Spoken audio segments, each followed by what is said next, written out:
Have you ever noticed how certain impulses seem to grow stronger precisely when you thought you had understood yourself? One imagines, quite naturally, that spiritual awakening is a kind of refinement, that as awareness deepens, the cruder forces of life gradually fall away. That clarity brings cleanliness, that once you see through the ego, the body somehow follows along politely. Many people quietly expect that awakening will lift them above desire. That lust, attraction, this restless stirring of the body belongs to an earlier, more unconscious stage of life, something to be outgrown, something left behind. But it isn't. In fact, what tends to happen is almost the opposite. Awakening doesn't dim desire, it illuminates it, not because something has gone wrong, but because you are no longer half asleep while it's happening. And that can be deeply unsettling, especially if no one ever told you it would be this way. I am not going to teach you how to get rid of lust. I will show you why the struggle with lust began, why awakening intensified it, and why understanding that may be the first real relief you'll have. After the initial shock passes, another question quietly begins to surface. Why has sexual desire in particular been treated with such suspicion in spiritual life?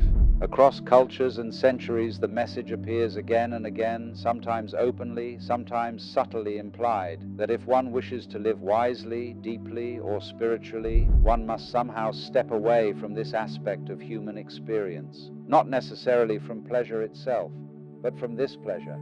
And yet, we eat and take delight in food without apology. We listen to music and allow it to move us, to stir emotion, memory, even longing. We stand in the warmth of the sun and feel it on our skin without imagining we've done something improper. These too are pleasures of the senses. They pass through the body. They arise from contact with the physical world, and they may be met unconsciously, compulsively, or with quiet awareness and grace. So why is sexuality so often placed in a category of its own? The answer has very little to do with morality and much more to do with impermanence. Sexuality brings us into the most intimate relationship with the body, not just our own, but the bodies of others. It confronts us directly with flesh, sensation, vulnerability, and mortality. Through it, we are reminded that we are organisms, subject to time, change, and decay. Bodies that are young and beautiful today will age. Forms that attract us now will transform. Everything involved is fleeting, and spiritual traditions, almost without exception, have been wary of this impermanence. Not because the physical world is evil, but because it does not last. If you attach your happiness entirely to what is passing away, suffering is inevitable. From that understanding, a conclusion quietly forms, that wisdom must lie in withdrawing one's allegiance from the body, loosening attachment to pleasure, and orienting the heart toward what does not change. The difficulty, of course, is that sexuality is not something one can simply set aside. You may simplify your life, you may reduce your possessions, you may even alter your relationship with food. But sexuality is woven into the very structure of being alive. You exist because of it. Every cell in your body carries its memory. It is not an optional feature of human existence. It is foundational. And so when this fundamental energy is labeled dangerous, unclean, or spiritually inferior, something peculiar happens. There is an old and reliable principle at work here. Whatever is forbidden becomes fascinating. Repressed energy does not disappear. It retreats into the shadows, where it gathers intensity, imagination, and power. Over time, what was once natural becomes psychologically dominant. Desire, instead of being understood, becomes charged with guilt, secrecy, and fascination all at once. The attempt to eliminate it does not succeed. It amplifies it. This is where many sincere seekers become confused. There is a widespread fantasy about awakening, that one day, after sufficient practice, the clouds part, serenity descends, and the messier aspects of human life simply fall away. Desire dissolves. One becomes calm, detached, pure, untouched by the turbulence of ordinary experience. But awakening does not unfold that way. What actually happens is far less dramatic and far more unsettling. One becomes more sensitive, not less. Awakening does not subtract anything from human experience. It illuminates it. It turns on the lights. Before this shift, desire tends to operate quietly in the background. It moves automatically. Attraction arises, behavior follows, and very little is noticed in between. But once awareness deepens, the entire process becomes visible. You feel the desire arise. You notice how it spreads through the body. You see the thoughts that accompany it, the stories, the fantasies, the judgments, all unfolding in real time. And this is the part no one prepares you for. The desire doesn't disappear. It feels stronger, not because it has grown, but because it is no longer happening in the dark. Just as a room appears far messier when the lights are turned on, desire feels more intense when it is fully seen. It was always there. What has changed is that you are no longer half asleep while it's happening. And that clarity, though profoundly revealing, can be deeply unsettling, especially if you were told that awakening was supposed to make all of this go away. There is, however, a particular misunderstanding that causes an enormous amount of unnecessary suffering along the spiritual path, and it's so widespread that hardly anyone thinks to question it. It is the notion that awakening is meant to make you untouched. People imagine it as a kind of internal graduation ceremony, that after sufficient insight, practice, or realization, something clicks into place, and from that moment onward, you move through life with a permanent calm. The rough edges are smooth, the instincts quiet down, desire loosens its grip. You become, in some subtle way, purified. It's a very attractive idea, and it's also quite mistaken. Awakening does not place you behind a pane of glass where life can no longer reach you. It does not elevate you above sensation. It does not lift you out of the body and leave you hovering somewhere safely removed from hunger, attraction, longing, or pleasure. That picture is not awakening at all. It is anesthesia disguised as wisdom. What actually happens is rather the opposite.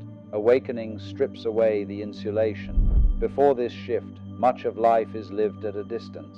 Sensations occur, but they are dulled by habit. Emotions arise, but they are quickly named, explained, or avoided. Desire moves through the system, but it does so quietly, mechanically, without being fully felt. One reacts, resists, indulges, or suppresses, all while remaining largely unaware of what is actually happening inside. But when awareness deepens, the buffer disappears. You begin to feel things directly. Sensation is no longer filtered through distraction. Emotion is no longer muffled by interpretation. Desire is no longer something vague and abstract. It becomes immediate, textured, alive. And because this is rarely explained, people become frightened by it. They say to themselves, "I thought this path was supposed to make me lighter, freer, less entangled. Why does everything feel sharper now? Why does attraction feel more intense? Why does the body seem louder instead of quieter?" The assumption underneath these questions is never stated outright, but it's always there, that clarity should feel like distance. Yet clarity does not create distance. It creates intimacy. Think of waking up in the morning. When you emerge from sleep, the world does not become quieter. It becomes more vivid. Sounds sharpen. Light has texture. You feel the weight of your body against the bed, the temperature of the room, the movement of breath in your chest. Waking up does not numb the senses. It activates them. Awakening is very much the same. It does not make you less human. It makes you more awake to being human. And that is precisely where the confusion arises. Because we have quietly inherited the idea that being spiritual means being above the body, above instinct, above appetite, above desire, as if wisdom were a kind of emotional sterilization, as if depth were measured by how little one feels. But life does not work that way. What awakening reveals is not purity, but honesty. You begin to see what was always moving beneath the surface, the impulses, the attractions, the energies that were there all along, but were previously drowned out by distraction or hidden behind moral language. And when you see them clearly, they no longer operate unconsciously. They no longer sneak around in the dark. They appear openly, in the full light of awareness. That exposure can feel deeply unsettling. What feels unfamiliar is not the appearance of something new, but the sudden clarity with which what was always there is now being seen. This is why so many people believe they are regressing when, in fact, they are becoming more conscious. They mistake intensity for failure. They assume that if desire feels vivid, something must have gone wrong. But vividness is not a flaw. It is a sign that awareness is present. The difficulty is not desire. The difficulty is the expectation that awakening should make desire disappear. Once that expectation loosens, something remarkable begins to happen. The struggle softens. The inner conflict eases. You stop measuring your spiritual life by how little you feel and begin to recognize that awareness was never meant to reduce life, only to reveal it. And from here, a much more honest question can finally be asked. Not how to eliminate desire, but how to meet it without fear, without pretense, and without turning it into an enemy. Once this misunderstanding about purity begins to loosen, another pattern quietly comes into view, and it is one of the most important things to understand if you wish to live sanely with desire. Desire becomes most troublesome when it is treated as something that must be hidden. Across many spiritual cultures, sexuality was not merely misunderstood, it was feared. Not out of malice, but out of anxiety. It binds us unmistakably to the body, to time, to birth and decay. And so the impulse arose to manage it by discipline, renunciation, and moral caution. The intention was understandable, but the psychological consequence was rarely examined. When a natural impulse is placed under suspicion, something peculiar happens. It does not weaken, it gathers intensity. Anything you are told you should not feel begins to occupy a disproportionate amount of attention. The mind circles it. Imagination feeds it. The very effort to restrain it gives it form and weight. One begins to think about it more, not less. What was once simple becomes complicated. What was once fluid becomes charged.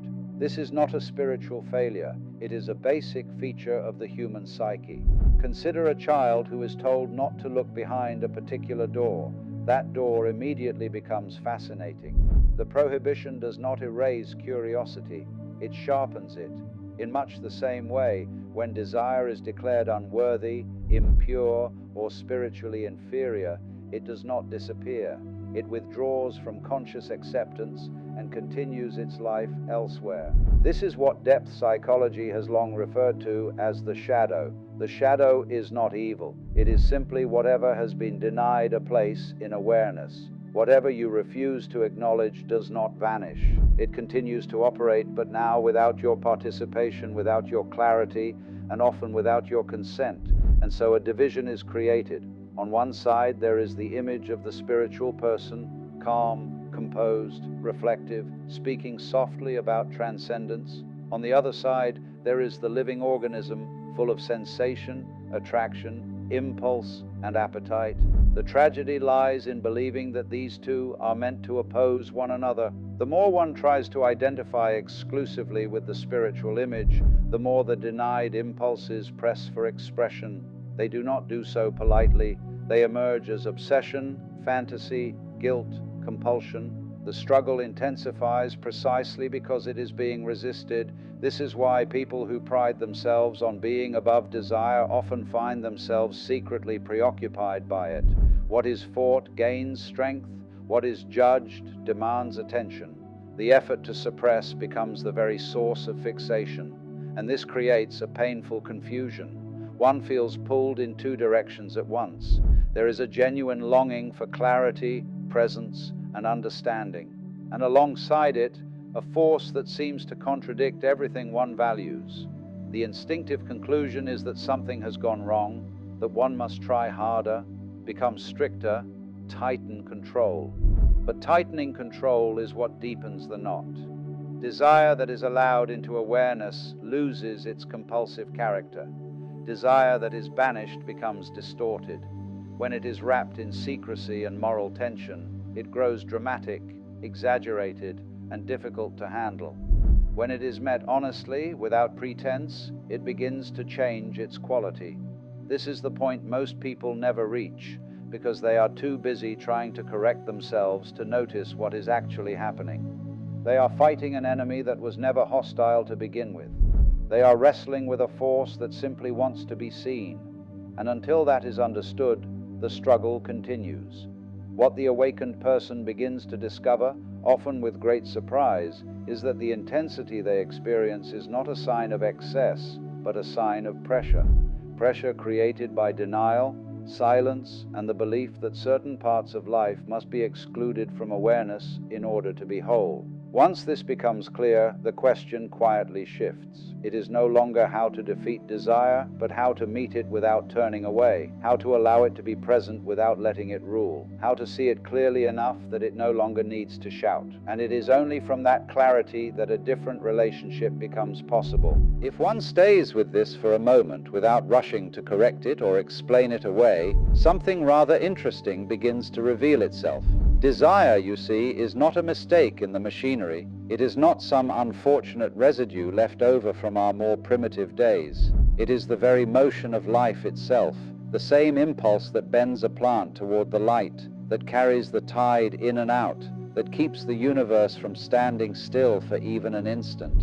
When desire arises, life is simply leaning forward, curious about its own experience, tasting what it has become. The difficulty begins only when that movement is taken personally.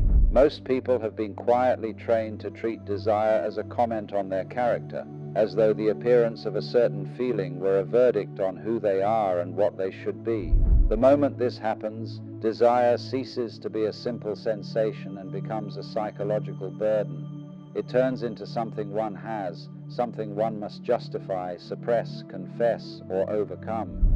And with that identification comes strain. Yet desire never asked to be possessed in the first place. Consider how you relate to other events in experience. A sound appears in the room and fades away. A thought passes through the mind and dissolves. A cloud moves across the sky, changing its shape as it goes, never pausing to explain itself. You do not accuse these things of meaning something about you. You do not wrestle with them. You notice them. And life continues. Desire belongs to that same category of happenings. When it is allowed to arise without argument, without rehearsal, without the inner courtroom convening to decide whether it is acceptable, something quite unexpected occurs. The urgency softens, the feeling remains vivid, even alive, but it no longer drags the whole personality behind it like a hook in the flesh. It is felt fully, and precisely because it is felt clearly, it loses the power to dominate. This is the curious effect of attention. Awareness does not need to oppose desire, nor does it attempt to polish it into a more respectable shape. It simply gives it room, and in that space, the tension that once made desire compulsive begins to unwind on its own. Nothing has been forced, nothing has been corrected. The pressure evaporates because it was never required. Imagine a shallow pool of water. Every small disturbance sends waves crashing from edge to edge, but deepen the pool, and those same movements become gentle ripples, passing across the surface without disturbing the depths below. Desire behaves in much the same way when it is held in awareness rather than resistance. This is not detachment in the cold sense. It is closeness without entanglement. When desire is no longer forbidden, it loses the peculiar intensity that secrecy and struggle give it. What once felt overwhelming becomes simply human, alive certainly, but no longer inflated into a crisis. It comes and goes, sometimes briefly, sometimes lingering a while, occasionally expressing itself in action, just as often dissolving without consequence. None of this requires discipline in the moral sense. There is no battle to be won. This is what freedom looks like when it is actually lived, not the elimination of desire, but the end of the quarrel with it, the ability to feel deeply without being driven blindly, to remain present without hardening against what appears. And when this is understood, something settles of its own accord. The inner war loses its purpose. Desire no longer stands opposed to clarity. It takes its place among the many forms through which life expresses itself as a human being. From here, the conversation quietly shifts. It is no longer about control or transcendence or rising above anything at all. It becomes a matter of wholeness, of allowing experience to move as it does without slicing it into what belongs and what does not. And in that allowance, a very simple ease emerges, not manufactured, not achieved, simply discovered where it has always been. The difficulty was never desire itself. The difficulty was the story told about it. The idea that awakening was meant to lift you out of the body, to place you safely above the currents of attraction and impulse, as though life could be observed without being lived. That story sounds comforting, but it has very little to do with reality.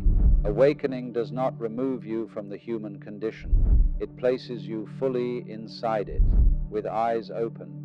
And when you see clearly, you see everything. The tenderness and the ache, the longing and the restraint, the pull toward form, and the quiet awareness that knows form cannot last. These are not contradictions. They belong together. They always have. The mistake is to imagine that one side must cancel the other, that consciousness and desire are opponents locked in some ancient struggle. They are not. They are different movements of the same life, meeting each other in this particular moment as you. When that is understood, even briefly, a great deal of strain falls away. There is no longer a need to stand guard over your inner life, no need to patrol experience for signs of impurity or failure. Sensations arise, thoughts appear, impulses move through, and awareness remains. Nothing has been violated, nothing has gone wrong. You begin to notice that the urge to fix yourself was itself another form of restlessness, another expression of the same movement you were trying to escape. And in seeing that, the urge softens. This does not mean you abandon discernment or responsibility. It means those things arise naturally, without the drama of inner warfare. Action happens when it happens. Restraint happens when it happens. Neither requires condemnation.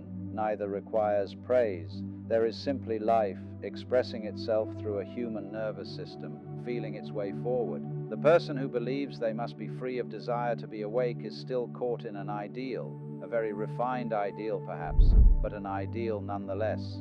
And ideals, no matter how spiritual they sound, tend to pull us away from what is actually taking place. What is taking place right now is this: awareness, alive and present, moving through a body that breathes, feels, responds, and changes.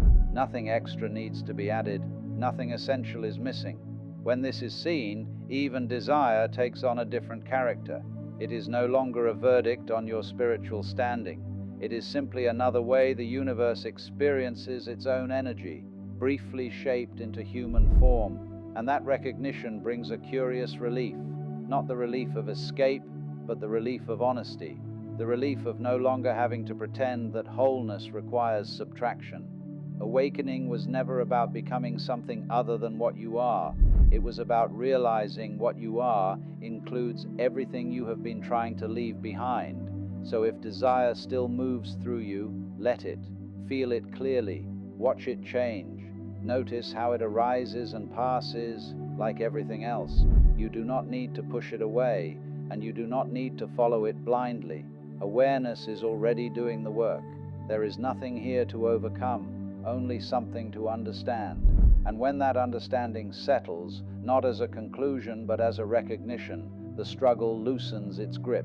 What remains is not perfection, but something far more humane, presence, and that, after all, was the point from the beginning.